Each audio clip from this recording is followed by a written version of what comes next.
Hello everybody, welcome back to Gyanan. Today is the 24th day. Words that describe you.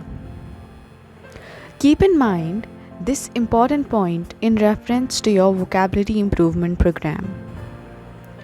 If you can personalize your new words, if you can make them bear some relationship to yourself and your way of living, you then materially increase your chances of making these words a permanent part of your vocabulary. You cannot learn words in a vacuum. That is, if a word cannot be made to have bearing on your own life, if it cannot be brought within the circle of your own thoughts, if it cannot be made part of your own personality or of your attitudes, then that word will remain useless to you. The words in this chapter should therefore be thought of in reference to yourself. Let us, for the next few pages, consider your own attitudes towards life. Number 1. Do you view with a certain degree of tolerance the eccentricities and foibles of other humans? Are you broad-minded, sympathetic, inclined to see the other person's point of view? Do your tastes cover a wide range? For example, in your reading, can you be interested in everything from detective stories to Russian novels? In your eating, do your likes run the gamut from a New England dinner of boiled beef to a gourmet's delight of exotic seafood? Yes? Then we will characterize you as a person whose tastes, interests, desires, and sympathies are in one word, Catholic. Cath or lick, Catholic. Number 2. Do you make trouble by your unreasoning, irascible, and vainglorious patriotism? Do you carry your jealousy of your country's honor to an absurd and ridiculous extreme? Then you are a chauvinist. Chauvinistic. Number 3. Are you inclined to give up the struggle before the battle is lost? Are you all too ready to lay down your arms and admit defeat at a time when braver and more optimistic souls would see many reasons for carrying on? You're a defeatist. Defeatist. Number 4. Do you like to dabble in the arts or sciences? Fool a little bit with photography only to abandon it, say, for stamp collection? If you flit like a butterfly from interest to interest, never concentrating for any length of time on one, then you are a dilettante.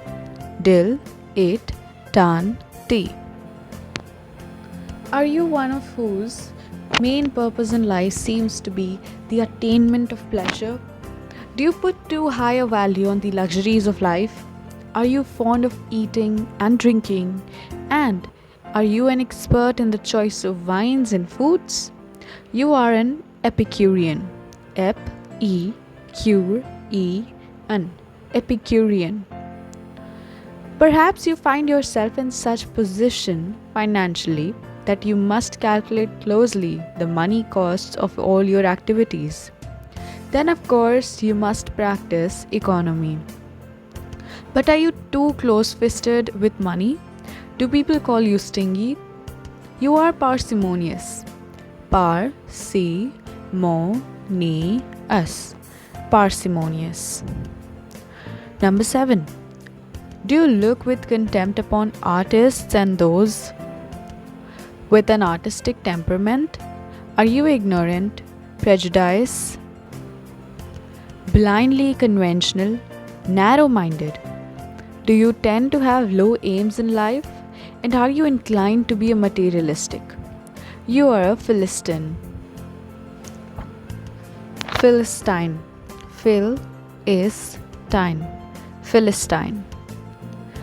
Are you wasteful, extravagant, inclined to spend your money, time, energy, and talent without care or thought? You are a profligate.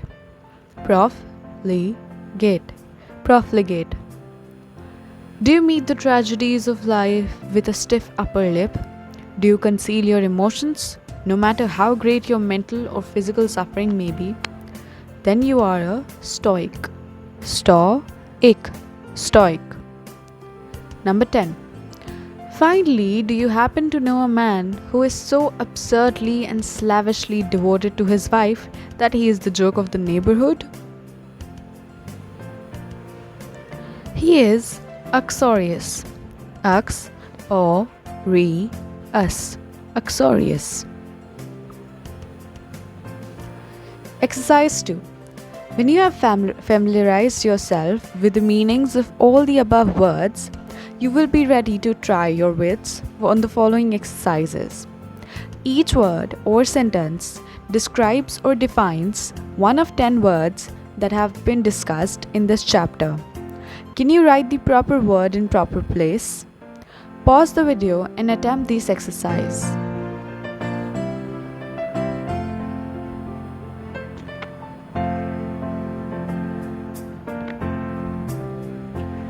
Let us now look at the answers. A. 1. A dabbler in art matters. Dilettante.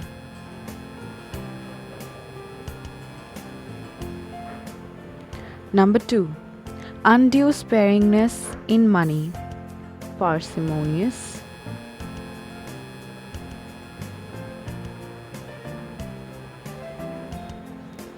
Number 3. Narrow-minded, uncultured. Philistine.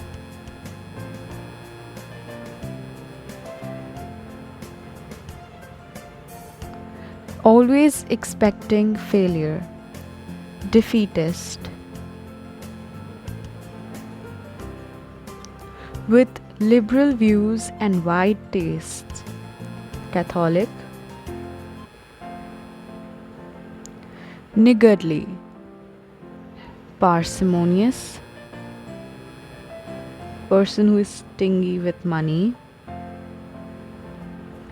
Exaggeratedly patriotic. Chauvinist.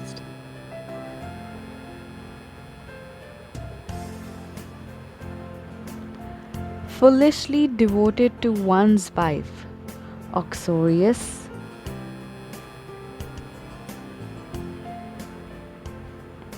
Believes that pleasure is chief good. Epicurean.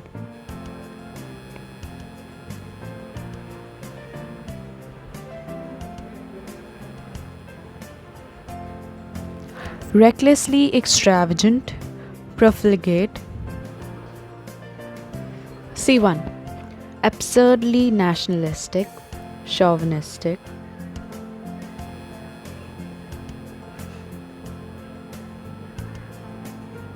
Materialistic.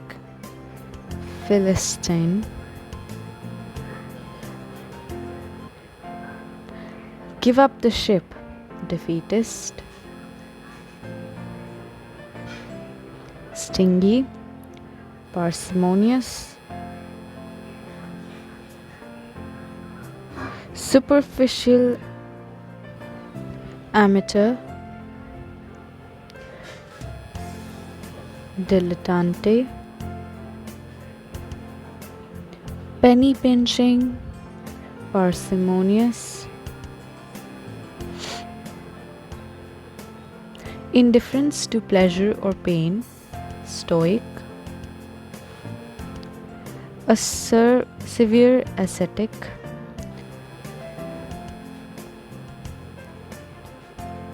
Ignorant and narrow-minded.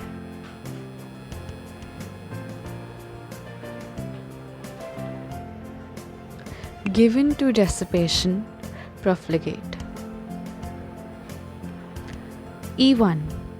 Comprehensive in sympathies. Catholic. Follows a branch of knowledge superficially. Dilettante. loves the refinements of pleasure, Epicurean, excessively patriotic, chauvinist,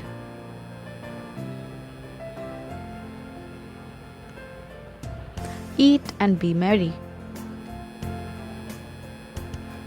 Epicurean,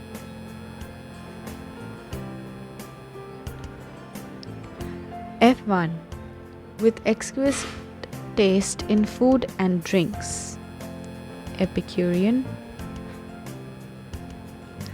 abandon in character and principles, insensible to virtue and decency, profligate, wasteful of money, again profligate, excessively fond of one wife, uxorious,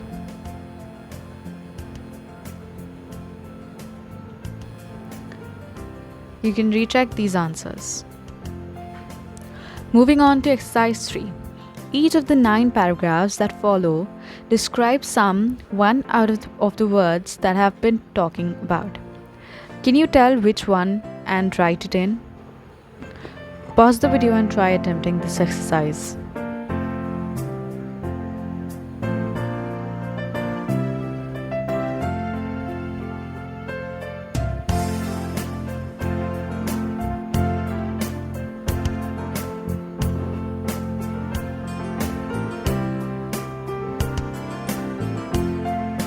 Let us now discuss the answers.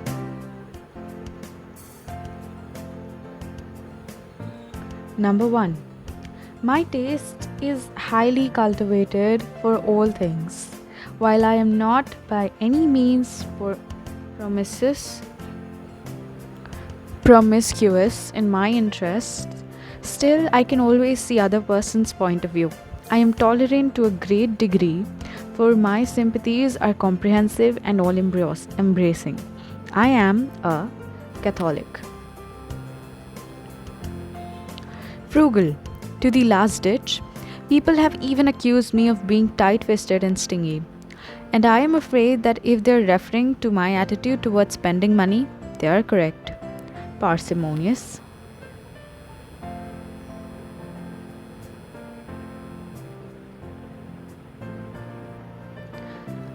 Number 3.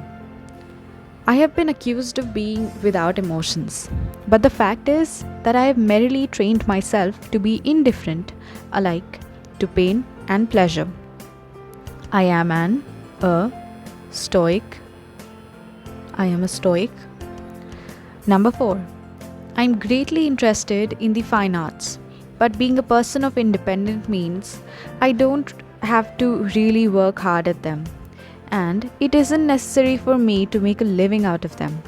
They're more or less of a pastime with me. I am a dilettante.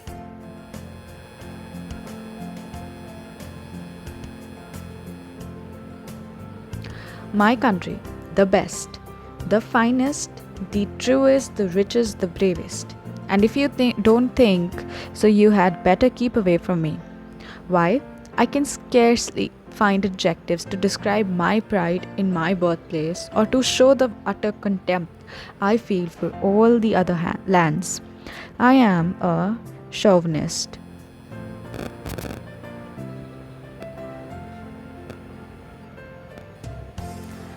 Number 6. I don't think it's fair to call me a traitor to my ideals. It's just that I do not care to fight what I know to be a losing battle.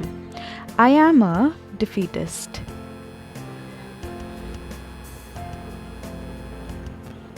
Number 7. Other people can waste time pampering artists and poets if they want to, but give me a He-Man every time, the kind who is interested in material things like making money.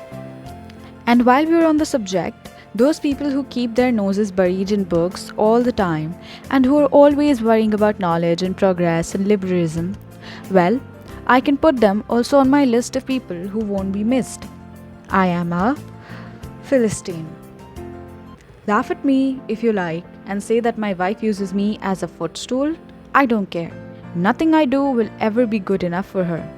I am a uxorious. As for me, I like my pleasure.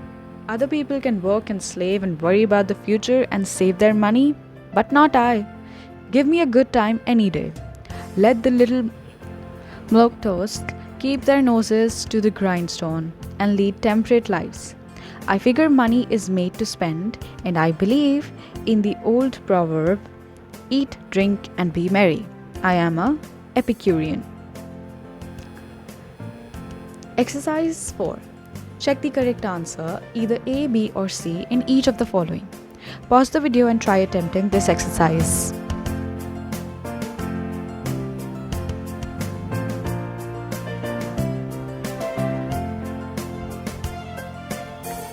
Let's now look at the answers. Number 1.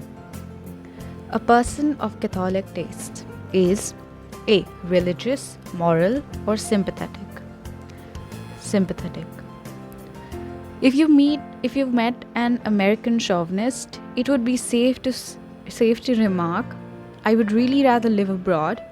I love my country and I despise all other nations. Listen, America has plenty of black marks on her record. How about the Spanish-American War? I love my country and despise all other nations.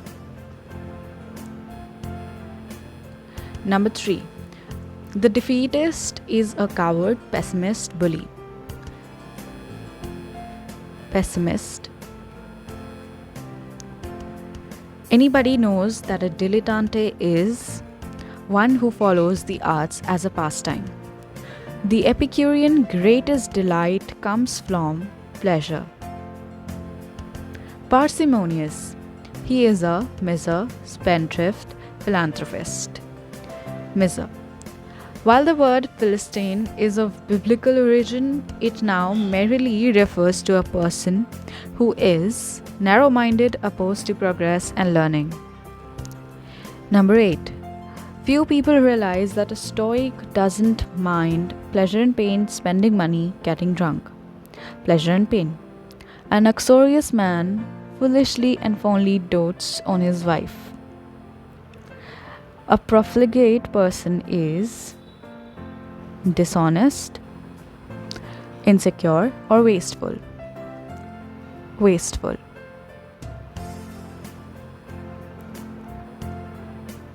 Exercise 5. Definitions. Write the correct word next to its definition. Pause the video and try attempting this exercise. We'll discuss the answers shortly.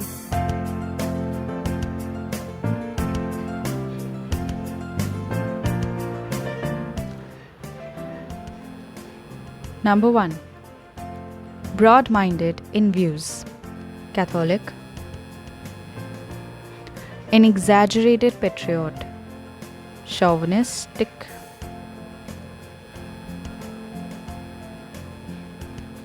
Follow the policy or practice of admitting defeat too quickly.